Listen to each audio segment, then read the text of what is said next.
Sir, can we begin? Okay, sure. Please go ahead. Okay, okay, sir. Uh, so, welcome to the seventh session of Smriti 21, our 1 month long interdisciplinary international webinar series. As we all know, it started on 15th of this month with the inaugural session by Benjamin, the celebrated author. For today, we have one of the finest academicians, one of the finest teachers who are presently very active in the academic sphere of Kerala.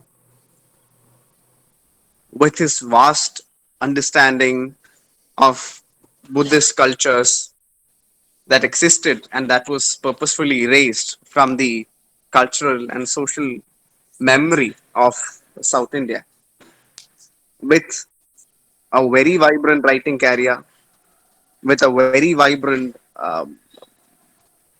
career as a teacher, as an inspiring teacher. I'm also very proud that he uh, has taught me at the university. I'm still under his tutorship, uh, uh, and more importantly, a person who responds responsibly to the social, economical, and cultural changes that happens on a day-to-day basis, which is very bewildering for a responsible individual and a very basically for a responsible human being. So it's our honor to host Dr. Ajay S. Sekher uh, as the speaker of the seventh session of the International Webinar Series, Smriti 2021. Welcome you, sir.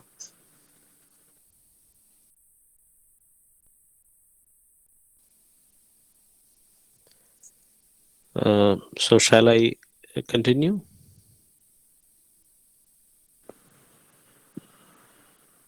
Yes, Shall sir. I be? Yes, sir. Okay, Yes, sir. okay. Anyway, Ananda Krishnan, thank you very much for the kind and generous introduction. And I am really honored, and it's a delightful opportunity for me to be part of the Dr. Bhadran Foundation and this webinar series.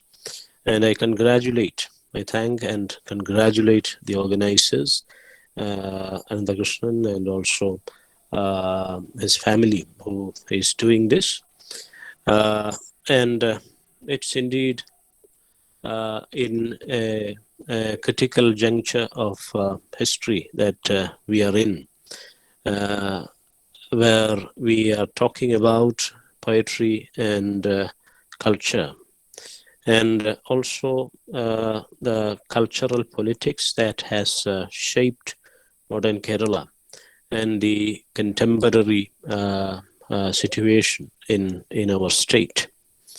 Um, so when we think about this kind of a cultural and social formation of Kerala, it is the writers and poets that we need to remember. So, what all literary and cultural movements, what all social and cultural movements that have gone into the making of the modern Kerala, and the cosmopolitan culture, the democratic culture that we boast about Kerala. That's our concern today. How poetry has contributed to socio-cultural transformations in the state towards the end of the 19th century and early 20th century, and how it has created a democratic culture of inclusion and representation and social justice at large here in Kerala, which we call today as the Kerala model. The Kerala model is a hot topic of debate even abroad, because Kerala has been experiencing a central place in the developmental spheres of the world. We were having some kind of socio cultural development, especially in the field of education and healthcare, and a lot of in various walks of life, in various social developmental indicators and indices. Kerala was on par with the world in many respects. So that's why the Kerala model became a very important topic of discussion and study and academic kind of engagements from various parts of the world.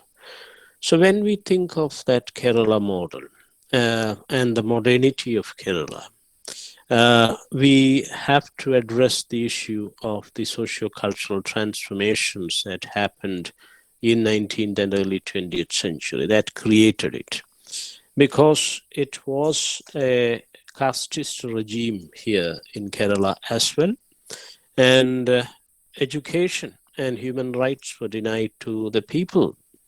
Manusmriti was the constitution or the rule, the book of rule here as well, because it was a princely state, Travancore and Cochin mostly, and northern part was called Malabar, which came together only in the 1950s. Only in 1956, these former regions were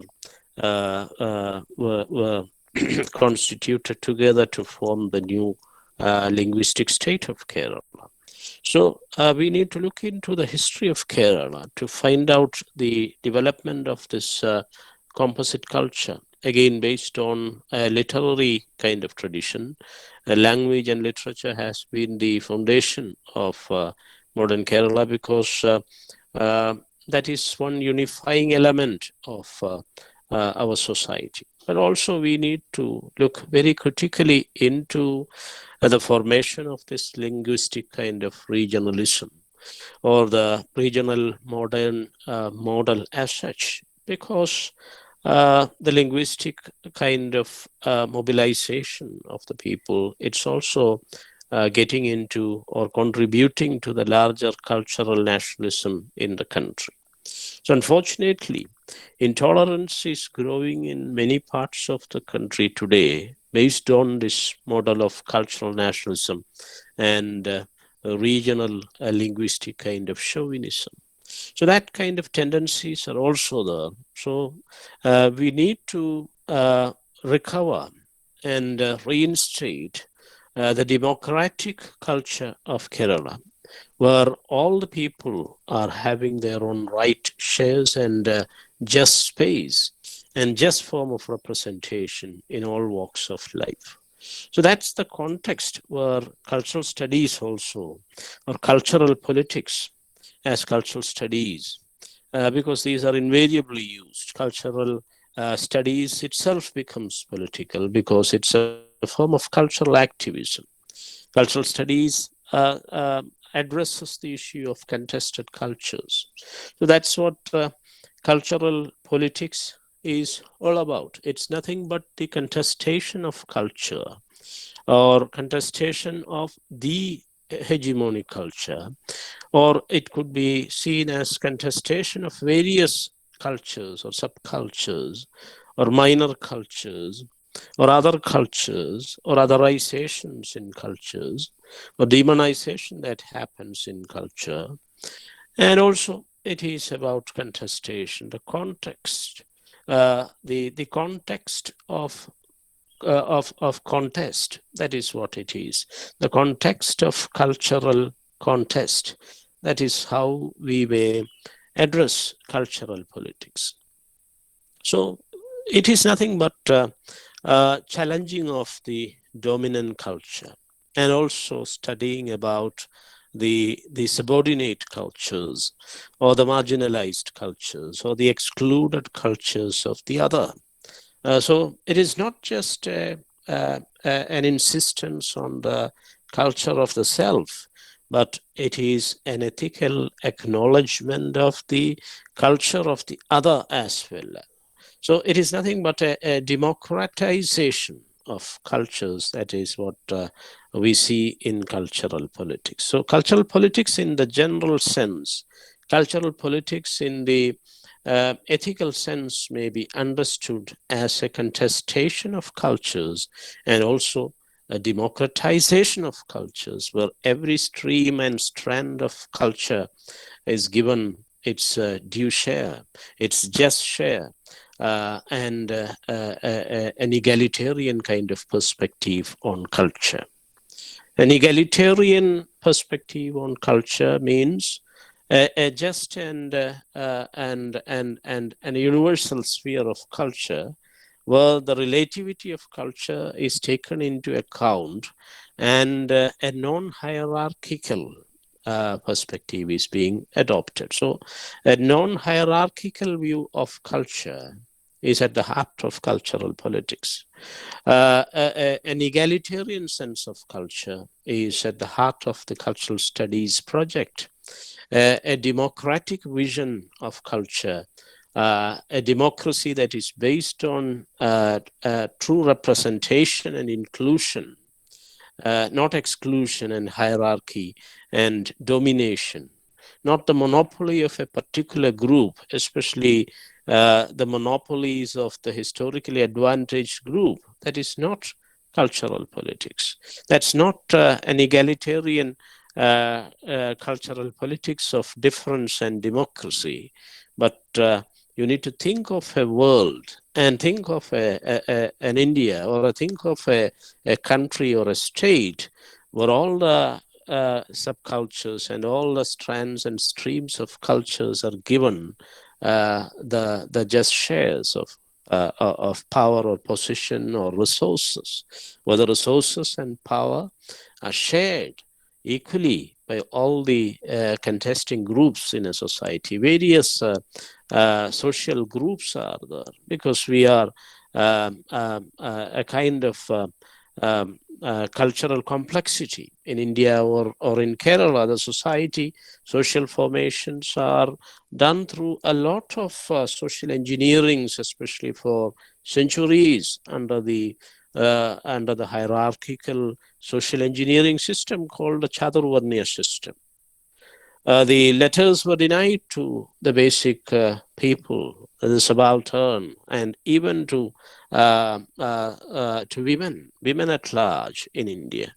Women belonging to all varnas and castes, they were denied education. They were treated as the Shudra, the last and fourth varna in the Chaturvarnya or Varnashrama system. So, when we talk about culture and social hierarchy and democratization in the context of Kerala or India, we need to address this social inequality and hierarchy that was here for centuries, at least for 1 millennium in South India, and more than 1 millennium, or at least for 2 millennium in North India. This was here, the Chaturvarnya project, which is called the Sanatana Varnashrama Dharma project.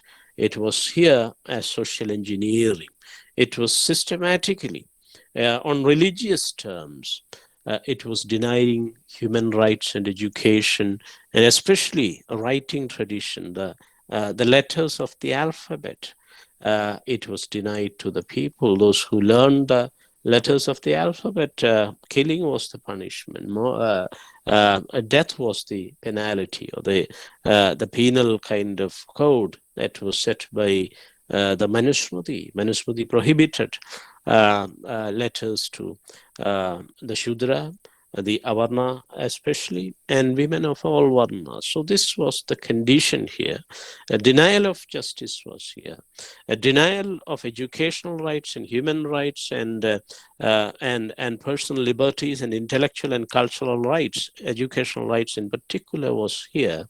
That is the context in which we are talking about democratization and an egalitarian, non-hierarchical view of culture in modern times. So, within a few centuries after the colonial intervention, especially after the British has have set in Kerala.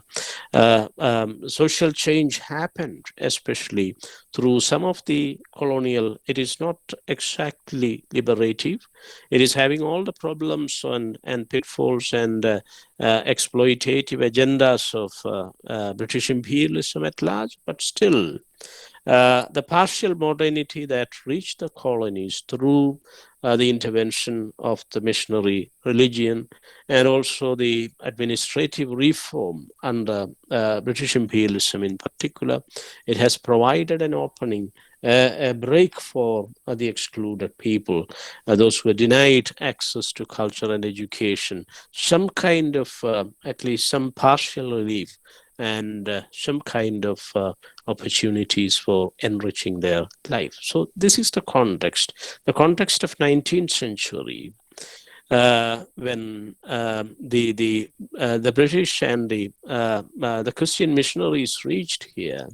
The context of their evangelism, it was of course for evangelism was their agenda, but at the same time they have also disseminated letters to the people, education, primary education, and healthcare access to the people, and that provided the break. That is how social change began in South Travancore, in Nanjinad, when the LMS and the CMS missionaries were active. It has created a different movement from the caste shackles, from the caste bondages, from the taxes on head and breast, and all those inhuman taxes that degraded the people. It was Colonel Monroe, a missionary and administrator, and also a war veteran. People like Colonel Monroe, they intervened in South Travancore, and they have created some kind of partial modification to the old caste structure. And that is how we have the rise of the Nadar women for their self respect, to cover their breasts in public, and to defyingly question the casteist kind of customs and traditions. The Nadar revolts happened in South Travancore. From 1810, the missionaries were active. From 1820s onward, within a decade, within a short span of 10 years, some kind of revolts and uprisings were happening in Nanjinad, in South Travancore. And in 1820s itself, we have the first series of the breastcloth struggles and the Nada revolts happening. And it continued in many waves.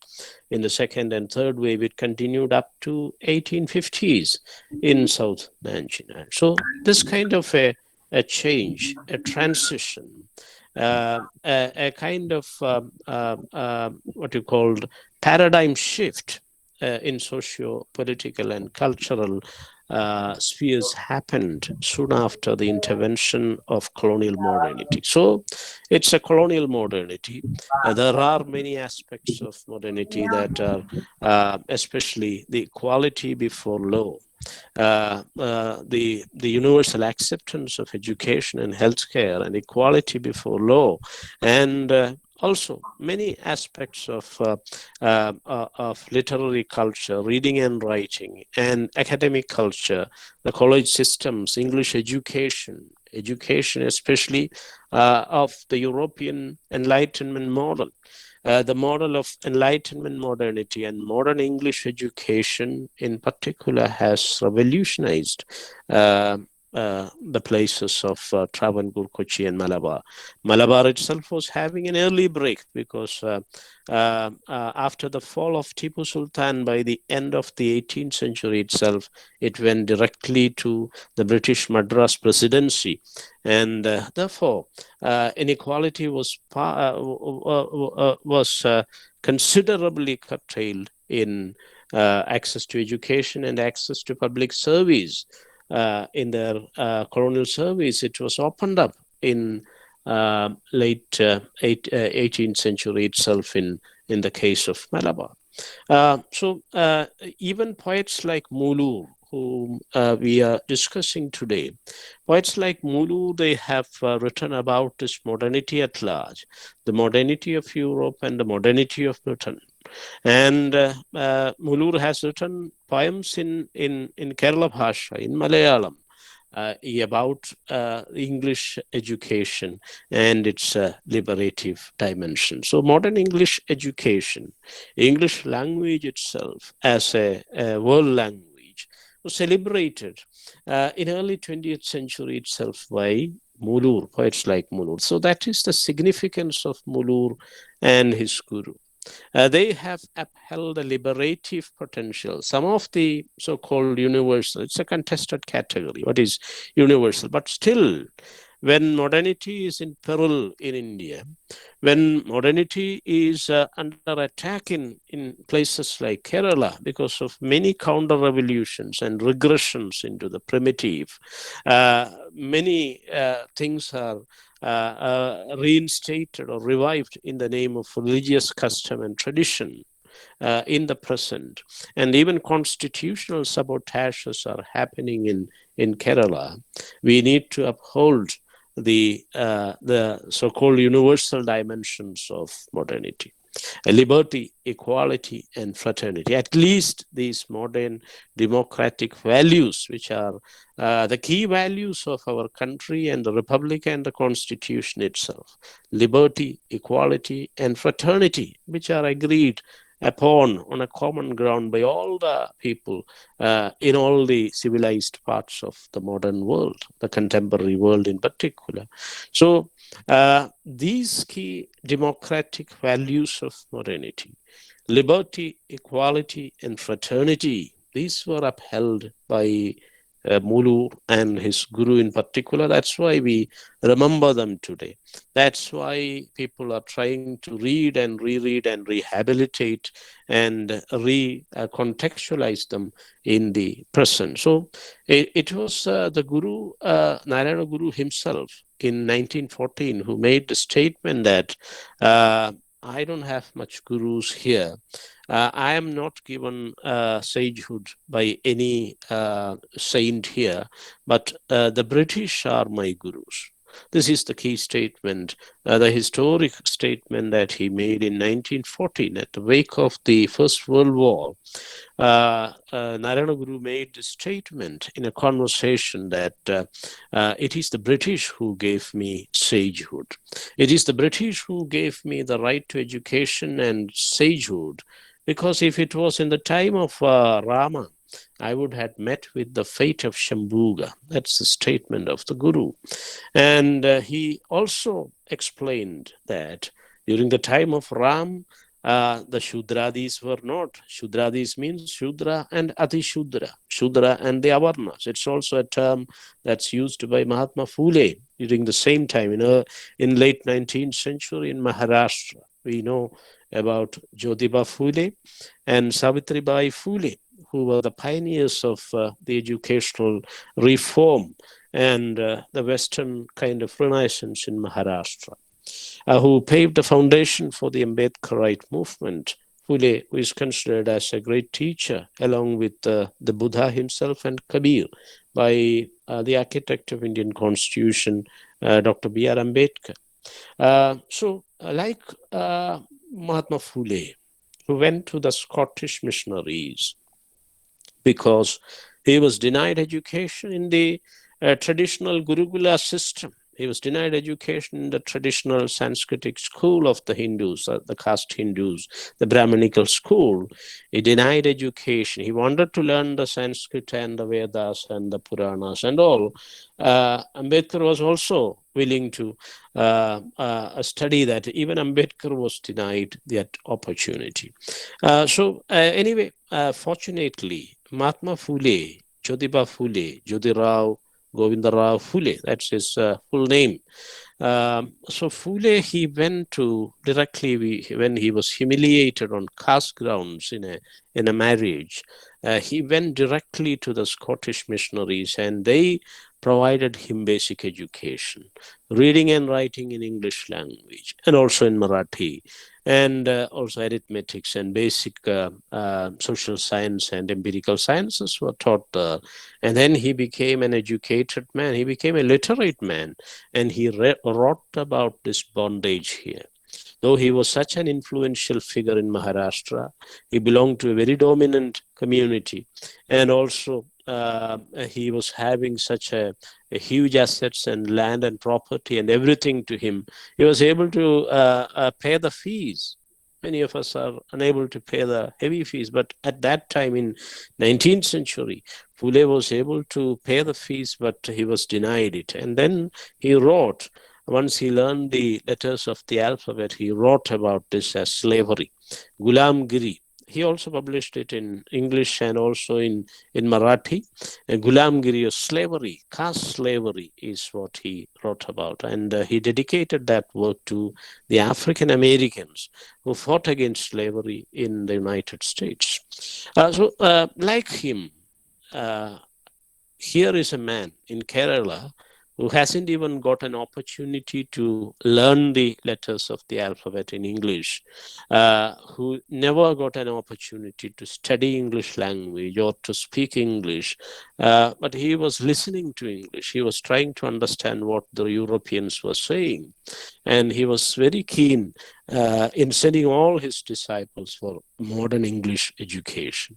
He sent them to study English language or law or history or other social sciences and many other things. He sent them away, even abroad, to giving his own money, and educated them in English language. And he claimed that a man who is illiterate in English, he claimed, we need to remember Iyengali also. He was also an illiterate man. Even in the case of Malayalam, he was illiterate. Guru was literate in at least 3 languages, in Tamil, in Malayalam, and in Sanskrit. That's the education that he got. But Iyenkali, you need to remember that he was illiterate even in Kerala Bhasha. In Malayalam, he was unable to read and write, but he dreamed of a few persons, a few youngsters from his community becoming university graduates. I want to see a few university graduates before I die. That was the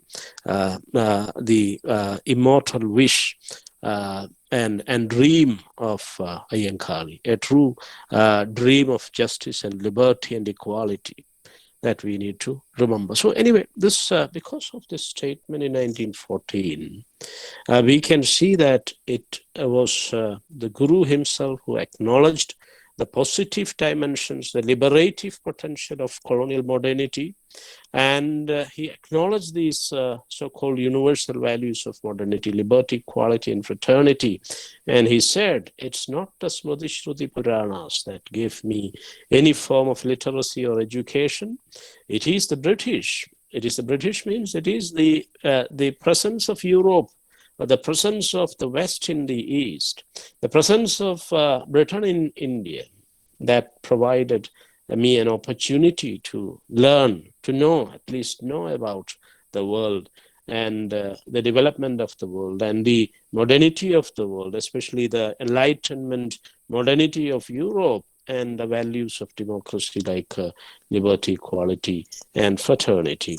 If it was in a Ramraj, I would have been beheaded by the Lord himself. That is what they did to Shambhuga or Bali or numerous other South Indian and South Asian leaders of the people. They were sniped from behind or they were beheaded when they were meditating.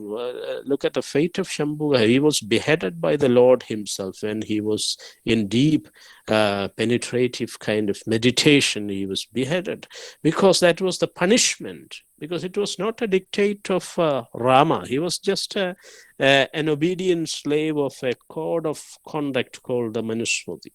Manusmriti provides the punishment. It is there in the Manusmriti. When a Shudra listens to the letters of the alphabet or the chanting of the Vedas or the letters of the alphabet, molten lead must be poured into his ears. When a Shudra speaks or articulates language, his tongue must be cut out or plucked out. And when a Shudra teaches other Shudras or Adishudras or the Chandalas or women, he must be killed instantly or his body must be severed into two parts at least. That is the severe punishment, the casteist punishment. It's a double speak also, we know. For the same crime, if a man kills another man, looking at the caste and varna, if he's a Brahmin, he may be acquitted.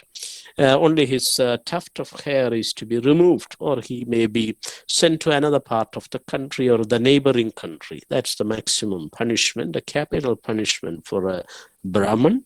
And if it's a Shudra or a Chandala, he must be severed. Death is the only punishment. His body must be severed into segments. That's the thing. That's the double speak that you talk about as the Hindu code, the Hindu code or the Hindu law, which is Wendy Doniger has translated it. George Bahaler has it. You have the text now in English language, so nobody can deny that punishment. And so also look at the edicts of Manu regarding the education of women. It's the same thing. Women, they don't deserve any form of education or freedom at all. Nastri swatantriya marhadi. Shudram akshara samyuktam dure parivajyade, and so on and so forth. So this was the rule here. And that's why the Guru himself exhorted that it is the British who gave me sannyasam. If it was in the Ramraj, I would have met with the fate of Shambhuga. So in true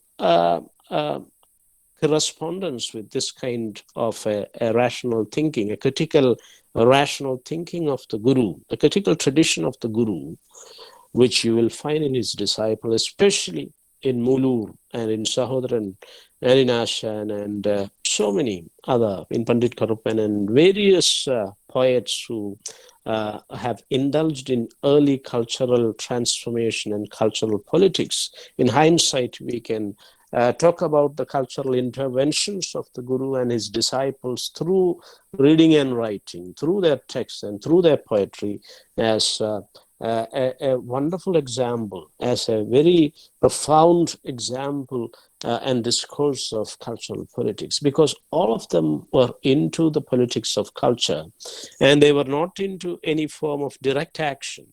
Any form of concrete physical revolt and action was abandoned by them all, because from Guru onwards, we have the example of the great Ayya Vaikuntha, who was captured and tortured by Swati Tirunal and put it into his panther den in Shingari Topu for more than 100 years, as 100 days, 110 days. He was tortured in the den of, in the panther den, the Pulimadai of Swati Tirunal, whom he called as the Anantapuri nature. And he also criticized not just the Travancore kings for their Varnashrama Manusmriti regime. He also criticized the whites, the Britishers, for their imperial kind of agenda, the Western imperial agenda. That is why he called them the Velutha Nature, the white evil, as the British colonialists, and the internal colonialists, the local imperialists, as the Anantapuri nature. So he was punished severely. He was the first to begin social transformation, even in the whole of India.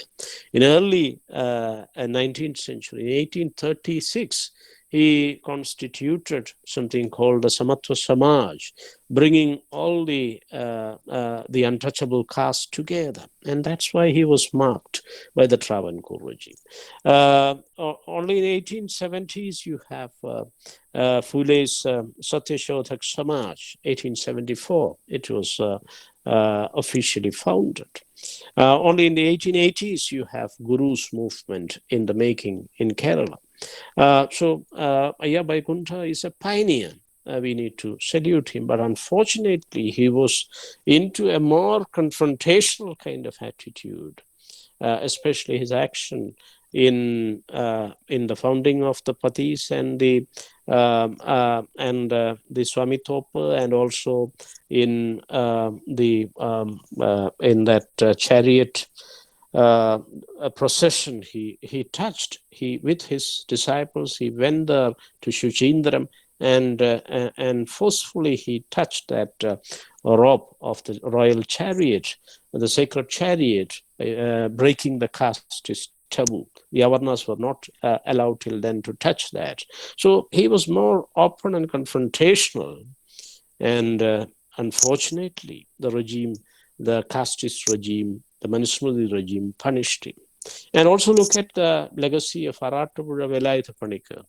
In mid-Travancore, in parts of Karthikapalli and Karunagapalli taluks, he unleashed the most confrontational kind of battles against the most physical, the most material kind of struggles against caste feudalism. But unfortunately, he was also killed while fast asleep on his robot. Under the cover of darkness, the henchmen arrived and they assassinated him. So these examples were there before the Guru and his disciples, before Narayana Guru and Muloor and others. So they have never adopted the open confrontation against the caste system, but they have adopted the more peaceful and more democratic and more modern form of struggle and resistance against hegemony and traditional culture, and paved the foundation for this sudden transformation, at least from the 8th or 10th century CE. This Chaturvarnya system was in place in Kerala. In a few decades, the Guru and his disciples, at the wake of modernity, at the wake of the colonial Western missionary intervention, they have changed it. And that is the power of the politics of culture. That is the power of poetry. Because they have adopted the aesthetic and the literary kind of genres, they have created new genres. Muloor, for example, he improvised with all the new forms of poetry available.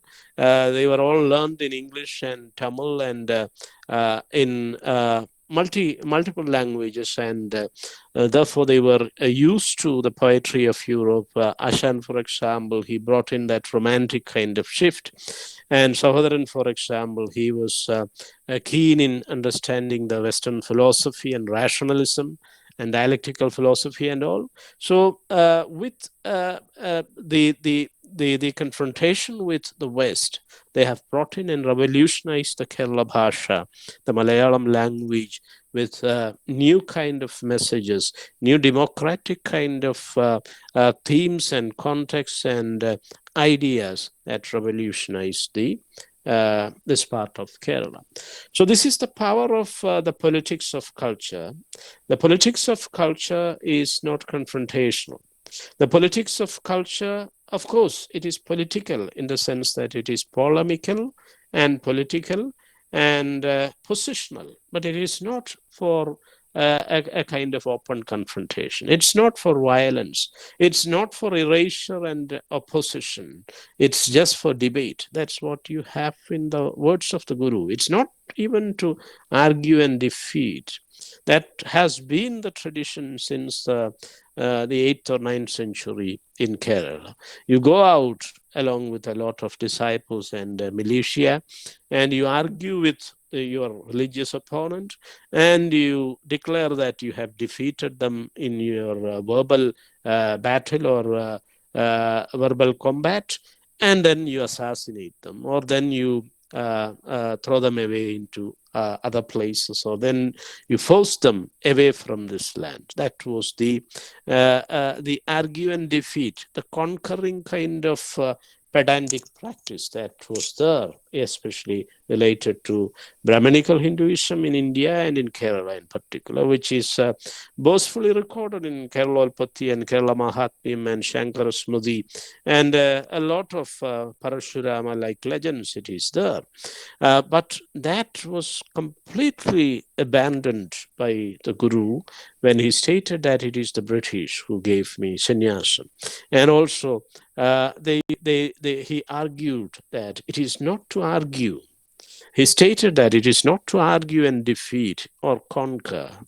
It is to know the other and make the other know about yourself. To know the other and to get the other know you. That is the intention. So a very intersubjective kind of ethics was proclaimed by the Guru in early 20th century itself, or towards the end of the 19th century.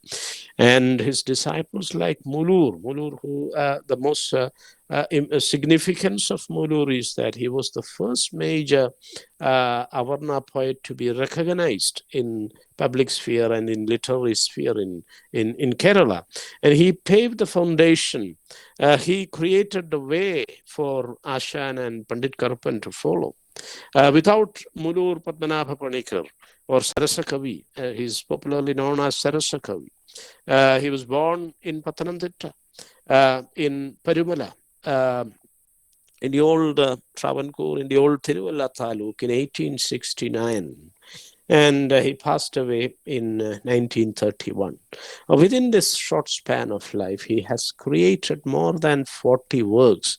He has published, a few of them are yet to be published, but he has published more than 30 works in writing in verse and prose, and also in translations. He made it all, and he published it all, and he made a name in literary public sphere, in the print public sphere that was emerging in late 19th and early 20th century in Kerala. And he was accepted as the first major Avarna poet in modern times. We have only memories of the Tirukural, which in the poetry of Muloor, he consistently pays homage to Thiruvalluvar, who wrote the Tirukural, and also to Pakanar, the Paraya, the great ancestral Paraya poet from Kerala, who lived perhaps in the 15th or 16th century, who might have been a contemporary of Ezhuthachan himself. We don't know exactly for certain. Nothing is discovered or textualized precisely on Pakanar. We have only some legends and Tolairam particle or the 900 verses of Pakanar, it is said. And a few verses survived. Even the Maveli part is said to be originally a few lines from Pakanar's Tolairam particle or the 900 verses which were lost or erased or destroyed. We don't know. In the Holocaust, in the casteist Varna Holocaust, what all happened, we don't know even exactly what happened. So Muloor paid homage to from ancient Dravidian poets like Valluvar and to the Paraya ancestral poets like Pakana, and he created his own new idiom called the Pulavrutangal. Pulavrutangal is a kind of genre that he created out of the ancient legends and ballads of the Pulaya natives of Kerala. The Pulaya people, while they were experts in agriculture, they were also experts in their agricultural literary traditions like the ballads. They were singing it, they were not writing it because writing was prohibited. If you practice writing, you will end up as Shambuga or Bali. So that's why they were singing it when they were working in the field, and those ancient ballads were taken as a model. And that ballad rhyme and rhythm, the meter itself is called Pulavrutangal. He adopted it in a modern way and a simple, clear language, modern language of Malayalam. He wrote literary kind of ballads. That's what called Pulavrutangal. And he did it for his friend, for his brother, whom he considered as his soul brother, because it was the Guru who said, everybody, we are all soul brothers and sisters. We are all fraternal in a soulful, intimate way. എല്ലാവരും ആത്മസഹോദരരെന്നല്ലേ പറയേണ്ടത് ഇതോർക്കുകിൽ നാം. If you think and speak, you have to admit that all, even the inanimate objects and even the animals, and so-called animals, are your fraternal beings, fellow beings. You have to കൊല്ലുന്നതും എങ്ങനെ ജീവികളെ. Then how can you kill And the killer has no virtue. That's the other thing. In Jivakarunya Panchakam, in particular, the Guru has made the statement that the killing people, they are the actual demons or the animal, and not the ones who are getting killed or who are victimized. So the killer has no virtue. കൊല്ലുന്നവനില്ല ശരണ്യത മറ്റെല്ലാവിധ നന്മയുമാർന്നിടിലും കൊല്ലായികിൽ അവൻ ഗുണമുള്ള പുമാൻ അല്ലായികിൽ മൃഗത്തിനു തുല്യനവൻ. So he, however virtuous, however clever he is, however competent and proficient he is in other matters, if he's a killer, he is not even a human being. He is vulgar than a carnivorous animal. That is the statement of the Guru in Jivakarunya Panchakam, which was composed in early 20th century during the 1910s and between 1910 and 1914. So this kind of a culture of non-violence, a culture of tolerance, a culture of secularism, a culture of inclusion, where you talk about the Prophet and Jesus and the Buddha and all the other philosophical influences of the world. And this kind of an inclusive culture, a culture of just representation, a culture of social justice was envisioned and created, partially achieved. It's not fully achieved. So modernity and the project of Renaissance in Kerala, it is not completely achieved. And only in the poetic articulations of Muloor and Sahodran and Ashan and others, we find it. Whatever is rudimentary in the philosophy of the Guru, which again he connects himself back to the Buddha to gain this virtues and values, the lasting universal values of peace, non-violence, and ahimsa, and Anukamba in particular. His Anukamba Dashakam, as I mentioned, which imagines a secular kind of compassion, a compassion that goes beyond religions, that may include the so-called other and the other religions, and there is no outside at all. Everything is in this world. We are worldly. We cannot be divided into the West or East or North or South or Europe or America or India. We are all human beings instantly, and we are all brothers and fraternal beings, and nobody is alien. The whole humanity is one caste. That's the foundational philosophy through which he has denied and rejected the Varnashrama Dharma Sanatana Chaturvarnya project. Manushyana Manushatvam Jati. So Muloor was practicing this, and he imbibed all the literary traditions of his time, especially the folk and ballad idiom, the rural rustic idiom, and he mixed the classical as well as the folk with a lot of ease and elan. He not only wrote Pulavuthangal, he also composed musical compositions, especially classical kind of musical compositions in Atakathas. So he has created a lot of Atakathas. Kiradam was published in 1890, early 1890s itself, soon after the Arivipuram consecration of the Guru. In 1890s, early 1890s, Muloor published at the age of 20. He began to write poetry at the age of 10 or 12. He was born, as I told you, near that Parumala, in a family called Kavil. Muloor is his father's family name. It was on the northern bank of River Pamba. Muloor is nothing but a gift of River Pamba. The ancient tradition, the ancient Shramana and Buddhist tradition of the Pamba Valley. That is what you find in Muloor. His father's home was in Idanad on the northern bank of Pampa, and his mother's family was Kavil. Even today, it is there in Panenar Kav is there, and towards the south of Panenar Kav, the Kavil family is there. Anyway, he was born in that region, and he imbibed the cultural cosmopolitan, truly multicultural legacy of that Travancore and Pampa Valley. And he imbibed all the song genres and the musical genres from Attakatha to Pulavrutangal he has written. That's the range, the wide range and variety. Various cultural genres and subgenres were appropriated. Attakatha he wrote, composed, which is extremely complex. It runs into pages and pages, voluminous kind of work, having many kind of songs into it. Many forms are there. The slogas are there, the charanam, pallavi, anupallavi, that kind of musical compositions are there. Many other forms of viruttam or free rendering are there. So he was a master of all the Dravidian kind of meters and also the Sanskritic kind of meters.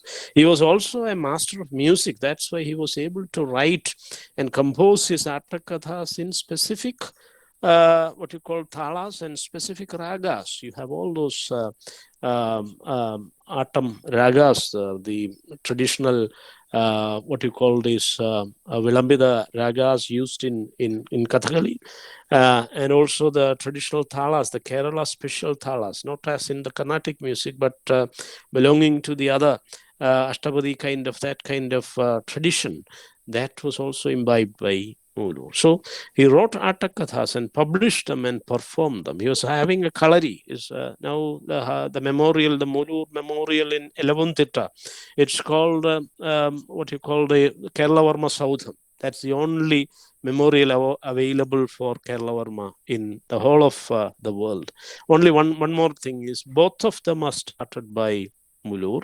One school is there in the name of Kerala Varma. Kerala Varma was his elder brother and patron, his cultural patron and his guardian, his poetic angel. Kerala Varma is called the Padmayoni, or the muse, the musical, the poetic muse of Muloor is nothing but his patron, that is Kerala Varma Valigoyithamburan. So Valigoyithamburan provided him the patronage. And in those days, in 19th century, you cannot survive. If you are a writer, you need a patron to survive. The case of Shakespeare and all those others. So likewise, in 19th century, he found a patron, the just royal personage, Kerala Varma Valigoyithamburan as his patron. So this is a memorial. When he created that, constructed the house, the new house, in Elevanthita, which is now a monument of under Department of Culture, Government of Kerala, which is a Muloor Memorial now, which is titled as, which is named as Kerala Varma Southam in the memory of his demised friend. Unfortunately, Valigoyithamburan couldn't visit that place because he passed away early. That's why. So if you go there, you find that the Kerala Varma Southam and also the tomb of Muloor. It's also nearby Kerala Varma Southam, where you can see the lines of his poetry inscribed on his resting place. So this kind of a greater legacy. He wrote and composed classical verse in the form of Attakatha, and also Amana Particle, a folk genre, was appropriated. Tharatu Particle, he appropriated. Vanji Pata, these are all different meters and genres in traditional Kerala poetry. So Vanji Pata, Amana Pata, Tharatu Pata, Attakatha, and a lot of what you call short compositions. And the most vibrant kind of composition, it is Pulavrutangal. I mentioned about the ancient ballads of the Pulaya. He wrote in camaraderie with, in fraternity with Kurumban Devatan, a Dalit leader of organic protest, whom he patronized. Muloor, he got the patronage of Valigoyithamburan, and he patronized many others like Kurumban Devatan. And he were treating them as equal brothers, especially Kurumban Devatan in all his endeavors in Prajasabha, in Srimulam Prajasabha. That's another aspect. We don't have much time to elaborate on the politics of Muloor. I just mentioned a few poetic endeavors of Muloor. So as a politician, as a statesman, he was a Prajasabha Sabha member, a member of the Travancore Legislative Assembly. From early 1920s onwards, he was a Praja Sabha member. From 1914 onwards, he was a Praja Sabha member. And soon after Ashan became the Praja Sabha member, Muloor was also elected in 1914. And he made a name in the Legislative Assembly, and he did a lot of developmental work for the common people. Schools, he founded many schools. Even today, the Padmanabhodayam English School is there. Even today, the school that he named after Kerala Varma Valigoy Tamburan is still there. He founded many markets like Ilavundata Chanda, and many markets and public spaces and public libraries and public schools and public roads he initiated. So he was such a energetic and active and dynamic servant of the people. He was there in the Legislative Assembly representing the people, and he also ensured the just representation of his brothers, especially the Dalit brothers. That's how he provided all the support, all the logistical support and literary support to Kurumban Devata and the Dalit leader of organic protest from the region, from that old Tiruvalla Taluk. And also he educated many Dalit youngsters, Dalit boys and girls. He supported them and educated them. And he created that Ananda Bhudeshwaram shrine there in Ilavuntutta, in a place called Tugalakavu. And he, in early 1900s itself, he allowed the entry of all the Dalits in that particular shrine. It was all graced by the Guru. Guru himself visited the place, and under the compulsion of Guru, he adopted a child. He was almost like an orphan. He was called Keshavan from Makapura. And that Keshavan from Makapura, near Chenganur, he was adopted, he was educated, he was sent to Varanapalli and all, and they educated him, and he got many titles, and he also got that Shastri kind of examination. He got a certificate of the Shastri examination in Sanskrit, and he became Shastrigal. Then he became Keshavan Shastrigal. And Keshavan Shastrigal, Muloor consistently supported him, and he was made into a public speaker and a writer. And he became the president, then the deputy president of the Legislative Assembly in Travancore.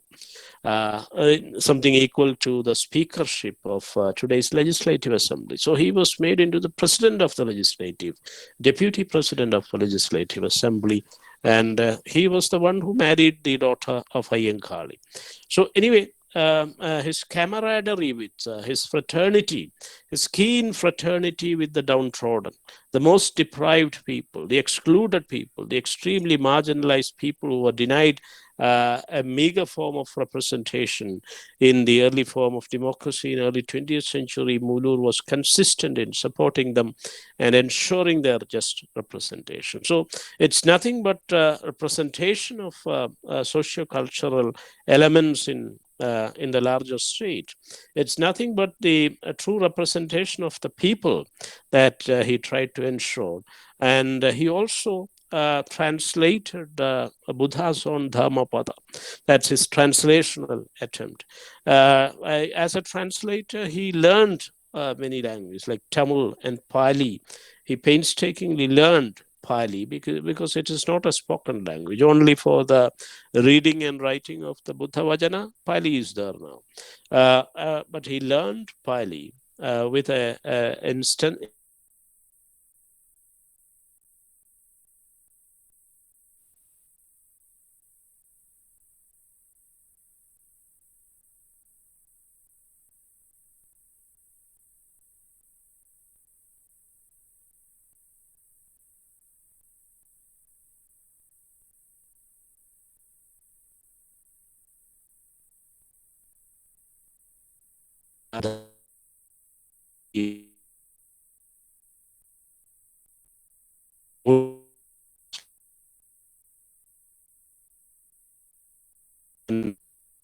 So, sir, I think there is some problem with the network. Audio is not clear.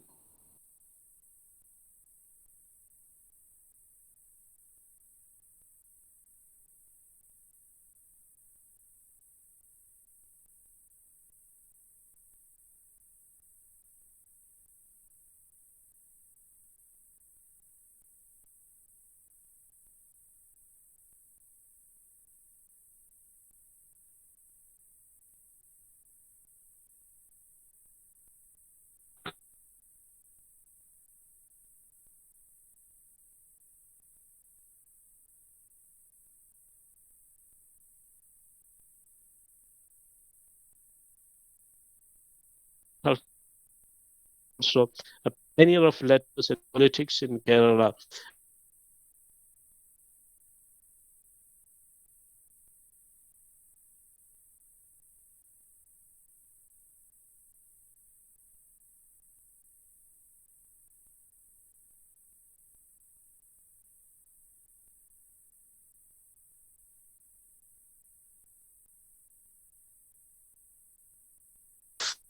And was his friend and Bhasha Rosh and Panorama provided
നെറ്റ്വർക്കിന്റെ ചെറിയൊരു പ്രശ്നമാണ്.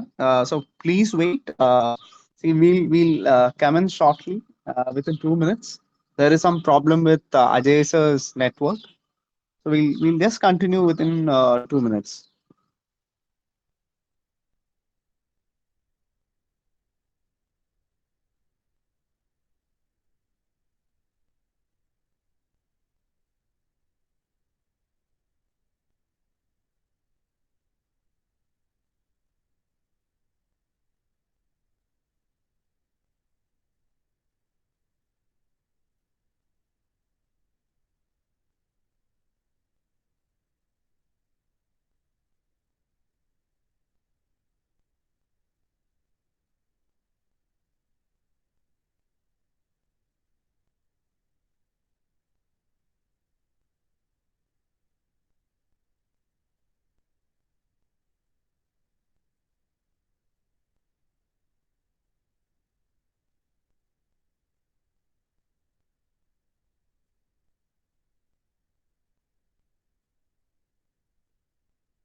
hello. Am I audible now? Yes, sir. You're audible. Okay. Sir. I am sorry that the network issues got in between towards the end. Anyway, let me conclude. I am really happy and thankful to all the participants and the organizers in particular. Let me conclude that this democratic politics of culture that our great poets like Muloor, for example, represent. Let it prevail and let there be new articulations and rearticulations and a continuation of that democratic cultural politics in our state, so that we may not swoop into some kind of reactionary and counter revolutionary kind of falls. So let me thank you once again, one and all, and let me conclude here to listen to you and to learn from you. Thank you very much. Uh, Thank you, sir. Thank you very much for your precious time. Uh, it is always special to have you to lead the sessions of webinar as well as I still remember the classes that you led. One thing I think we should mention in particular towards the end of today's session is a way in which Dr. Ajay Sekher has taken our classes at university, where I think he was the first person of whose class I had to sit and listen to the final comment that, come on, students, this is your time to discuss uh, and add any queries. And most importantly, he gave us an opportunity to mark our dissent as well. And that is how democratic a class is, and that is how democratic a teacher can be. Thank you so much for your enlightening lecture today. Sorry to the listeners. Few of them have had left actually after that small network glitch. Uh, Sorry for that. That happens with network coverages at this. I mean, the peak time is started after 6 o'clock. So thank you so much for joining us here. So any feedback can be forwarded to jsakofficial@gmail.com. We'll also be very happy if you all contact us via WhatsApp. The number is given in the poster as well. I think that most of you might have got them. So thank you very much, sir. Uh, so I think we can wind up the lecture. നാളത്തെ പ്രഭാഷണം വൈകുന്നേരം 5:30-ക്കാണ്. ഭാഷാ നയവും ഭാഷാഭ്യസനവും എന്ന വിഷയത്തെ അധികരിച്ച് കേരള ഭാഷാ ഇൻസ്റ്റിറ്റ്യൂട്ടിന്റെ ഡയറക്ടറായ പ്രൊഫസർ വി കാർത്തികേയൻ നായർ സാറാണ് ക്ലാസ് എടുക്കുന്നത്. വൈകുന്നേരം 5:30-ക്ക് എല്ലാവരെ കാണാമെന്ന് പ്രതീക്ഷിക്കുന്നു. നന്ദി sir. Thank you so much. Thank you, and by all the best for the foundation and its future activities. Thank you all. Bye. Thank you so much. ഇന്ന് പങ്കെടുത്ത എല്ലാവർക്കും ഹൃദയം നിറഞ്ഞ നന്ദി അറിയിച്ചുകൊള്ളും. നാളെയും എല്ലാവരെയും പ്രതീക്ഷിച്ചുകൊള്ളും. നന്ദി.